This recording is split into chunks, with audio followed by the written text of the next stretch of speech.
หมอยสูงค่ะหมอยสูงพี่ๆน้องๆผู้ปันแห้งข่าวสายหมอหอมกกอกค่ะเมื่อได้เป็นวันที่8เดือนธันวาคมปี2025ในตอนรายการเฮาค่ะตอนในเดี๋ยวเนาะพี่น้องค่ะมารับถ่อมด้วยข่าวเงาเกี่ยวกับเรลองเปิงเป็นสภาวะว่าไหนค่ะในก็มีข่าวเงาออกมาว่าลอยไฟที่ในเจมอระแข็งเป็นรองพงแตกว่าไหนค่ะเมื่อวันที่7เดือนธันวาคมที่4ปี2025ที่ป่นมาในอยู่ที่ห้องการข่าวนอกเมืองหลายๆห้องการค่ะเนาะเลยออกมาเปิ้นเผาลาดว่าก้นวานก้นเมืองอันมีไว้อยู่ที่ในเจมอระแข็งนั้น อ่อนกันตกอกตกใจเกี่ยวกับเรื่องลองเปิงเป็นลอยไฟลินพ่องแตกหาวแห้งนะคะเปิ้นที่อันเป็นนั่นแต่ก็เป็นเปิ้นที่อันมีหิมหอมปังหลายแบ่งก้อนเฮ็ดจังไหนคะ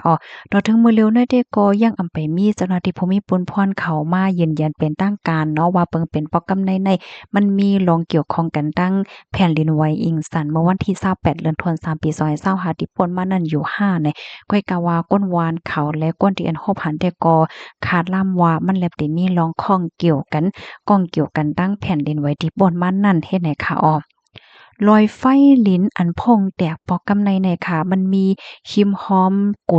ลอะไรกลอันมีไว้อยู่ดีใจเมืองรักแหงให้ไหนค่ะมีไว้อยู่ดีเจียงห้องวันตกจึงเมืองหมตุมเมียมมาในค่ะจังหนวันยาวคาดีใจเมืองรักแหงในค่ะเนาะเป็นปื้นตีอันมีที่จับปังหลายจังไหนปยก็มาติเป็นกุล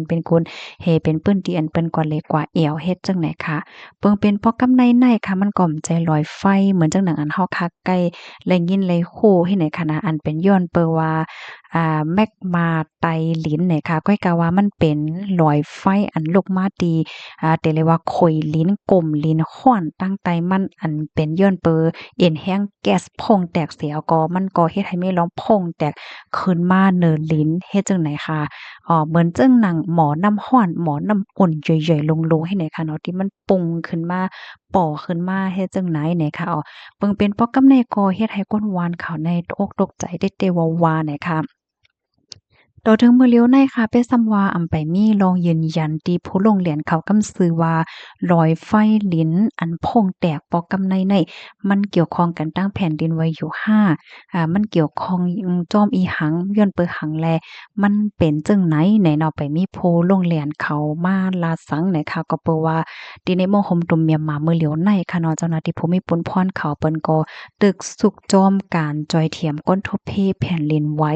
อันเป็นเฮาแฮงกว่าเมื่อป่นมาวันที่28นั่นนะคะฝ่ายหนึ่งค่ะเนาะที่ในมคมตุมเนี่ยก็ยังตึกเป็นแต่เลยว่าจังหือปังตึกซึกซื้อค่ะเนาะเงาลายก็นิ่มเศร้าสังว่าจังได๋ก็มีลองสุกอยู่ว่าอยู่ละลายลองเฮ็ดจังได๋ค่ะ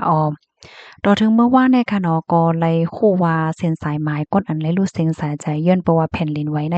มีกว่า3แห่งหาปากปลายยาวให้ในค่ะก้นหมาเจ็บมี5แห่งปลายก้นอันตึกหาหลายไว้ในก็มีอยู่2ปากปลายนะคะมื้อเหลียวหลายๆปึ้นตีค่ะเนาะอันหญ้าเพแผ่นดินไหวนั่นก็หญ้าฝนเที่ยงค่ะเนาะฝนลงล่มลงมาเที่ยงเฮ็ดจังได๋เสียก็เฮ็ดให้ก้นวันก้นมื้อครบทบลองตั้งอย่าเผิดแต้ๆบางเจอใน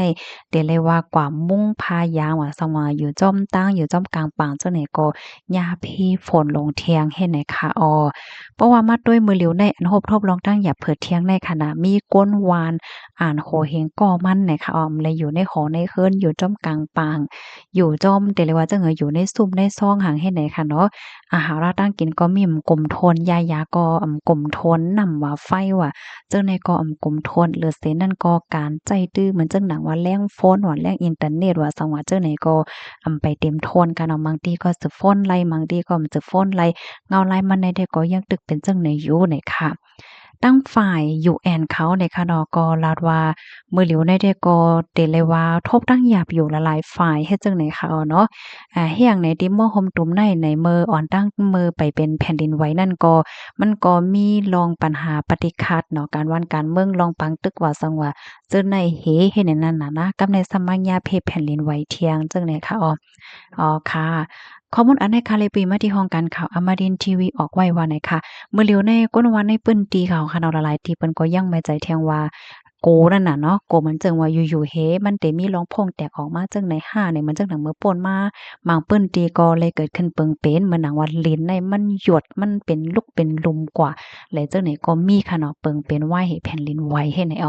อค่ะอันนี้ก็เป็นข่าวเงาค่ะเนาะยอก็แทงอันหนึงก็เลยขอฟังค่ะเนาะก็สติกันนำๆค่ะเนาะพี่น้องค่ะที่กว่าได้หังจังไหนค่ะเนาะลิ้นก็อยู่ๆมันมาปอกมันก็ซ้ำ